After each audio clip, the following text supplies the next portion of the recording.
नमस्कार दोस्तों, आपका माँ तारा की पुण्य भूमि में स्वागत है।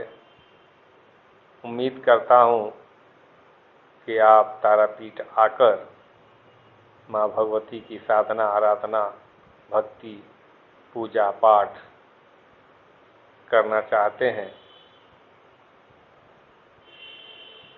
ये तारापीठ है। तारापीठ में आने वाले लोग बहुत सारी सच्चाइयों से अनभिज्ञ होते हैं, जिसके कारण उनको बहुत सारी परेशानियों का सामना करना पड़ता है। लोग परेशान रहते हैं। इसी उद्देश्य से माँ भगवती की कृपा से मैंने ये छोटा सा वीडियो बनाया है, ताकि आप माँ भगवती के दरबार में जाकर खुशियाँ लेकर वापस आएं, न कि कुछ परेशानियाँ। हम कभी भी किसी भी मंदिर में जाते, किसी भी तीर्थ स्थान पे जाते, तो वहाँ से कुछ पाने की उम्मीद लेकर जाते हैं। ये नहीं कि हम अपना सब कुछ लुटाने जाते हैं। अब रही बात तारापीठ की। तारापीठ एक सिद्ध पीठ है, माँ भगवती का पीठ है। यहाँ बड़े से बड़े ऋषि मुनि, तांत्रिक, अघोरी साधनाएं करते हैं। कुछ चीज़ें इस दुनिया में ऐसी हैं जो दिखती तो नहीं पर सत्य है, और इसी चीज को लेकर लोग भ्रम में पड़ जाते हैं। तारापीठ का महाश्मशान, जिसे महाशमशान भी कहा जाता है, वहां बैठकर हमने कुछ लोगों को शराब, मांस, मदिरा इत्यादि खाते देखा है। ये लोग सत्य से कोसों दूर हैं। इनको पता नहीं है कि ये क्या कर रहे हैं, इससे इनको हानि क्या है। ये मात्र यही जानते हैं कि माँ भगवती के पूजा, आराधना, साधना में शराब और मदिरा का प्रयोग किया जाता है। ये आम लोगों की चीज नहीं है। ये आम लोगों की चीज नहीं है। ये बड़े बड़े साधक, आराधक ही कर सकते हैं। माँ भगवती को भोग लगाना एक बहुत बड़ी प्रक्रिया है। ये नहीं है कि साधना के नाम पर बोतल का बोतल साफ कर दिए हैं, मांस, मदिरा का सेवन बैठकर श्मशान में कर लिए तो माँ भगवती का आशीर्वाद प्राप्त हो गया। ये भूल धारणा है। इस भूल धारणा से मैं आपको सजग करता हूँ। ये तारापीठ की पुण्य भूमि, तारापीठ महाश्मशान की पुण्य भूमि, जहाँ बड़े बड़े ऋषि मुनि तपस्या किए, कुछ कोई साधना के पथ पर बहुत आगे बढ़ गया, कोई माँ भगवती को प्राप्त कर लिया, कोई अपना जीवन सुखमय बना लिया। इस पावन भूमि पर, इस पवित्र भूमि पर कुछ लोग अज्ञानतावश गलतियां कर बैठते हैं। उस श्मशान में, उस शमशान में, सबसे पहली बात, उस शमशान में आप देखेंगे जगह जगह लोगों की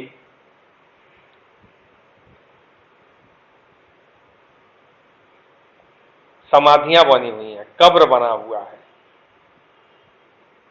कुछ लोग अहंकारवश दारू के नशे में, दोस्ती में, हंसी मजाक में उस कब्र का,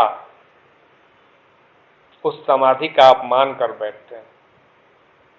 जिसका खामियाजा उन्हें भुगतना पड़ता है। और इसकी खामियाजा कुछ ऐसी होती है जो दिखाई तो नहीं पड़ता, लेकिन उसका प्रभाव आपके जीवन में बहुत लंबा पड़ता है, आपका पूरा जीवन नर्क हो जाता है। इसलिए जब भी तारापीठ जाएं तो महाश्मशान में प्रणाम करके, माँ भगवती को प्रणाम करके, भगवान शिव को प्रणाम करके प्रवेश करें। हो सके तो सावधानियां बरतें। वो भूमि ऐसी भूमि है जहां दृश्य रूप में तो साधु महात्मा तपस्वी अपनी साधना आराधना कर ही रहे हैं, कुछ अदृश्य रूप में भी वहां साधना आराधना कर रहे हैं। आपसे कोई गलती न हो जाए, कोई चूक न हो जाए, अज्ञानतावश आप चूक न कर बैठें, इसकी सावधानी हमेशा बरतें। किसी भी तांत्रिक से, किसी भी साधक से न उलझें। अनावश्यक महाश्मशान में बैठकर गप्पे न हाकें। महाश्मशान का अपमान किसी भी रूप से न हो, इसका सदा ख्याल रखें। सजग रहें, स्वस्थ रहें, माँ भगवती का आशीर्वाद प्राप्त करें, इसी कामना से मैंने ये छोटा सा वीडियो आपके लिए बनाया है। सभी अपने अपनी साधना में वहां तांत्रिक अघोरी व्यस्त रहते हैं, किसी को परेशान करने की आवश्यकता नहीं। क्या दरकार है, हम क्यों परेशान करें, किसी के अभिशाप को हम क्यों प्राप्त करें। हम माँ भगवती के दर्शन और पूजन के लिए गए हैं, तो क्यों अनाचार में फंसें, क्यों किसी को परेशान करें और खुद भी परेशानी लें। इसलिए सदा सतर्क रहें, सजग रहें और माँ भगवती का आशीर्वाद प्राप्त करने के लिए तारापीठ ज़्यादा से ज़्यादा जाएं और भी लोगों को प्रोत्साहित करें। हो सके तो उनको ये सावधानियां अवश्य बता दें